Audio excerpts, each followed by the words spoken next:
Siapakah imam kaum muslimin sekarang? Kalau ditanyakan imam kaum muslimin sekarang di Indonesia, Pak SBY.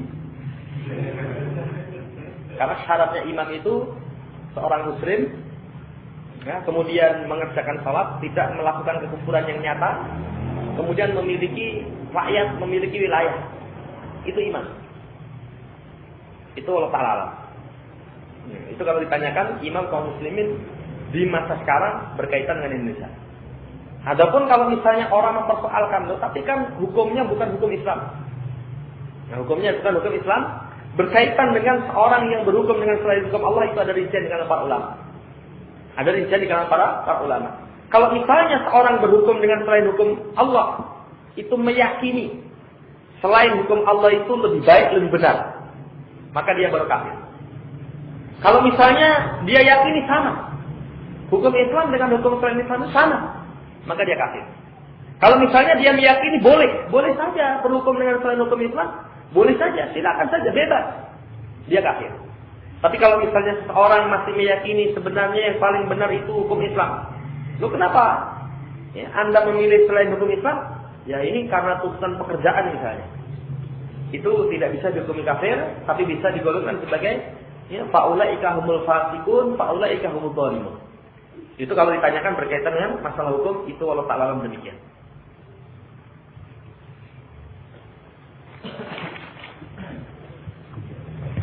Cukup ya? Sampai sini. Kurang dan lebihnya mohon dimaafkan. Subhanakallahumma rabbana bihamdika, asyhadu an la ilaha illa anta, astaghfiruka wa atubu ilaik. Assalamualaikum warahmatullahi wabarakatuh.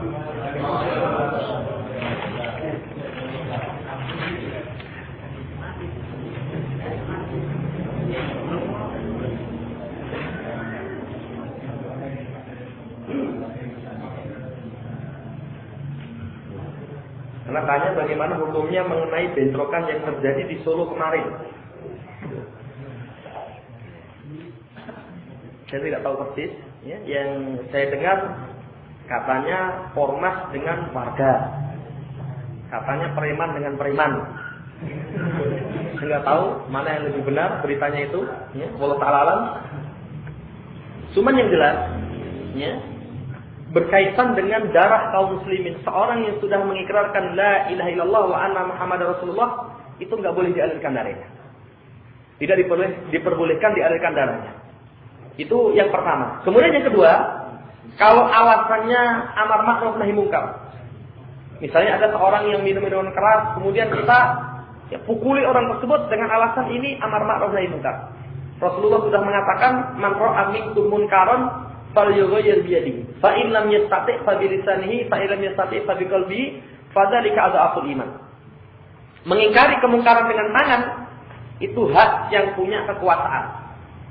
Itu hak yang punya kekuasaan. Misalnya kalau anak kita berbuat mungkar, datang ke rumah bawa kita keprokkan ke kepalanya, misalnya sebagai orang tua, itu hak kita. Tapi kalau misalnya tetangga kita ya, datang mukulin anak kita, anakmu bawa kita, maksiat itu. Itu bukan hak dia. Itu bukan hak dia. Jadi mengingkari kemungkaran dengan tangan itu haknya orang yang punya kekuasaan. Misalnya orang tua terhadap anaknya, kalau misalnya di tingkat kelurahan yang misalnya Pak Lurah bersama perangkatnya ya, bekerja sama dengan warga misalnya. Itu demikian, bukan dengan orang per orang, karena nanti madorot yang ditimbulkan. Kalau mengingkari kemungkaran yang bersifat itu sifat umum dilakukan oleh orang per orang, yang ada dendam pribadi. Yang ada dendam pribadi. Nanti bukan kemungkarannya hilang, yang ada dendam. Kemarin kamu pukulin saya, sudah, tak pukulin kamu. Malah kadang premannya bawa dalil kisos.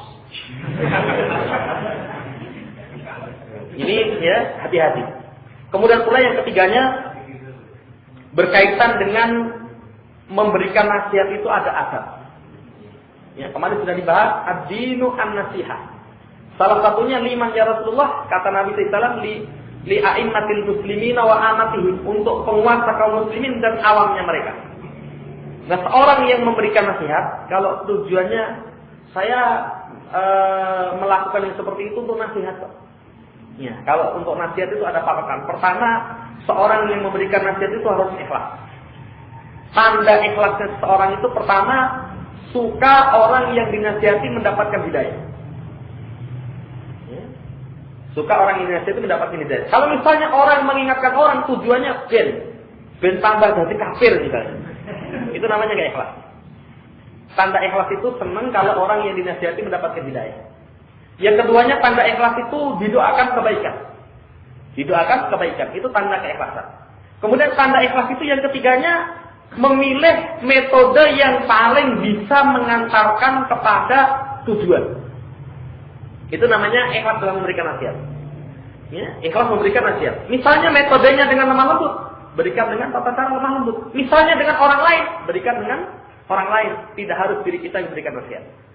Itu tanda ikhlas. Kemudian yang kedua, seorang dalam memberikan nasihat itu dituntut dia paham. Dia paham, memperhatikan pertama yang diberi nasihat siapa.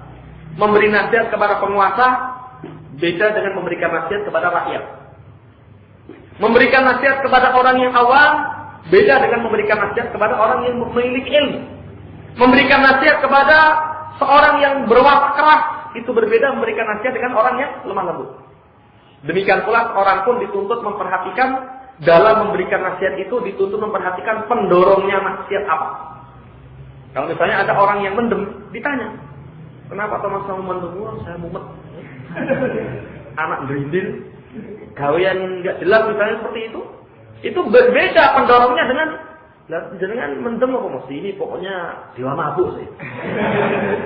Kalau profesinya sudah seperti itu, nanti seseorang dituntut memperhatikan pendorongnya salah itu apa. Pendorong salah itu apa? Ada seorang yang mencuri. Mencuri itu terkadang pendorongnya berbeda. Ada yang mencurinya itu karena tuntutan. Nah saya utang juga nggak dipercaya, minta juga nggak dikasih, tak colong misalnya. Itu kan beda hukumnya dengan seorang yang mencuri karena memang pekerjaan saya itu mencuri. Nah itu para ulama menjelaskan kepada kita, seorang yang kalau niatannya memberikan nasihat harus memperhatikan pendorong nasihat itu apa. Kemudian yang ketiganya, seorang yang memberikan nasihat itu yang merupakan prinsip Islam tidak diperbolehkan ketika menghilangkan kerusakan yang kecil memunculkan kerusakan yang lebih besar. Itu nggak boleh.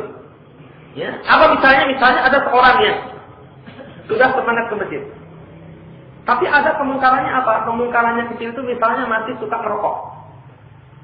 Kalau kita larang dia dari merokok, kemudian menjadikan dia semakin jauh dari agama, nggak boleh dilarang dulu. Ya, rasa merokok. Wong sholat merokok itu kandung misalnya. Ya. Kalau seperti itu sudah nanti dia sholat pisan saja. Tidak boleh, tidak diperbolehkan. Lah masuk padanya misalnya orang minum minuman keras. Kalau dari minum minuman keras itu kita larang nanti memunculkan kerusakan yang lebih besar, maka nggak boleh kita larang. Berarti itu nggak itu. Itu namanya hikmah dalam mengingkari kemungkaran. Karena yang saya ketika beliau melewati sekumpulan tentara Tartar. Yang waktu itu tentara Tartar itu sedang minum minuman keras, mabuk-mabukan. Ya, Sayyid Timah diam saja. Lalu murid-muridnya bertanya, wahai Syekh, ini ada orang yang minuman keras, kenapa engkau diamkan? Karena beliau mengetahui ke pekerjaannya tentara Tartar itu kalau nggak mabuk membunuh orang sama memperkosa. Beliau mengetahui kerusakan membunuh dan memperkosa itu lebih besar dibandingkan dengan mabuk. Jadi sini seseorang dituntut bijaksana dalam memberikan nasihat, seseorang dituntut bijaksana. Bijaksana itu misalnya dari dua kejelekan, mana kejelekan yang lebih ringan?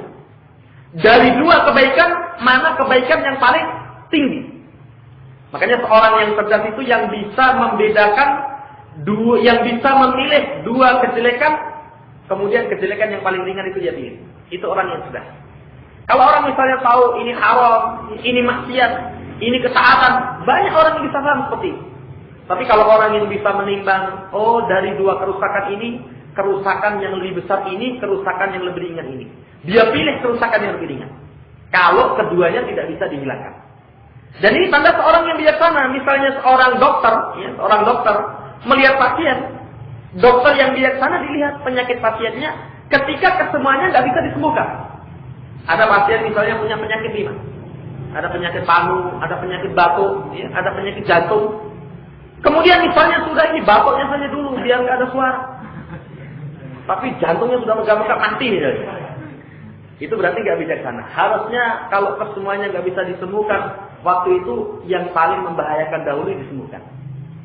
Ini wallahu a'lam, ada kalau memang niatannya itu dalam rangka untuk menasihati, ada seperti itu. Kemudian ada juga urutan-urutan menasihati itu, pertama dengan cara sembunyi-sembunyi, dengan lemah lembut. Kalau nggak bisa dengan tingkatan yang tinggi, dosanya ditambahkan dan seterusnya.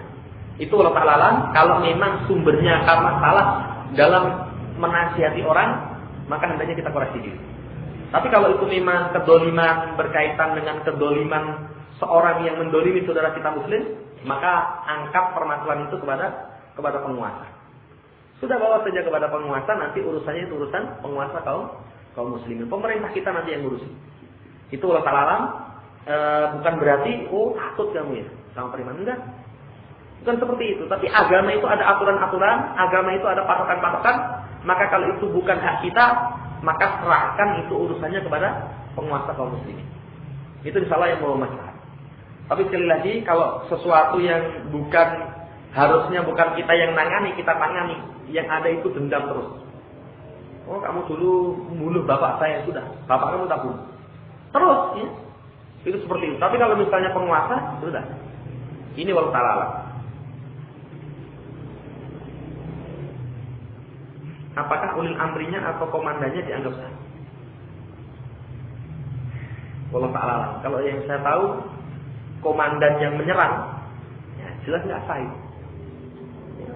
Itu kalau misalnya berperang itu yang dipimpin oleh penguasa kaum muslimin atau di atas perintah dari penguasa kaum muslimin. Wallahu ta'ala. Ya, itu berkaitan dengan beritanya, tapi saya secara jelasnya tidak tahu. Ada beberapa ilmuwan yang ke rumah saya tanya masalahnya apa. Ada yang mengatakan itu preman sama preman. Cuman preman satunya sudah sholat, satunya belum. Ada yang ngomong gitu, ada yang ngomong karena itu urusan apalah macam-macam ya. Kemarin tuh ada 3 kisah yang datang, itu diceritakan katanya ada 3 masalah. Tidak lepas dari 3 masalah. Ada yang preman sama preman, ada yang katanya ormas dengan warga. Saya nggak tahu kebenarannya. Ya, wallahu ta'ala. Tapi kalau misalnya berkaitan dengan kabar yang santai, kita hanya sampaikan 3 itu. 3 perkara yang kita sampaikan tadi. Pertama, kalau seorang sudah mengikrarkan 2 kalimat syahadah, asalnya darahnya terjaga. Ya, kecuali dengan perkara-perkara yang menjadikan boleh, ya, kecuali dengan hak Islam. Ya, kemudian kalau masalahnya itu misalnya karena mengingkari kemungkaran itu agama, ada aturannya. Ada aturannya, ya, bukan berarti setiap kemungkaran kita harus ingkari dengan tangan. Nanti ada aturannya. Kapan seorang mengingkari dengan tangan, dengan lisan, dengan hati minimalnya. Kalau dengan hati wajib, fardu ain, setiap kita wajib. Kalau orang nggak mengingkari kemungkaran dengan hatinya, dia berdosa. Ya, dikhawatirkan bila ada iman. Karena fadzalika awwa'ul iman. Mengingkari dengan hati itu sama iman. Berarti para ulama mengambil istinbat, mengingkari kemungkaran dengan hati itu fardu ain. Ya. Nanti insyaallah ada hadisnya mungkin. Nah, kemudian yang ketiganya, kalau memang niatannya memberikan nasihat, ya, memberikan nasihat itu pun nanti seseorang dalam memberikan nasihat itu ada syaratnya, syarat ikhlas. Kemudian yang kedua memperhatikan pendorongnya maksiat itu siapa yang berbuat maksiat, maka dia pun dituntut memperhatikan maslahat madharat. Itu wallahu a'lam.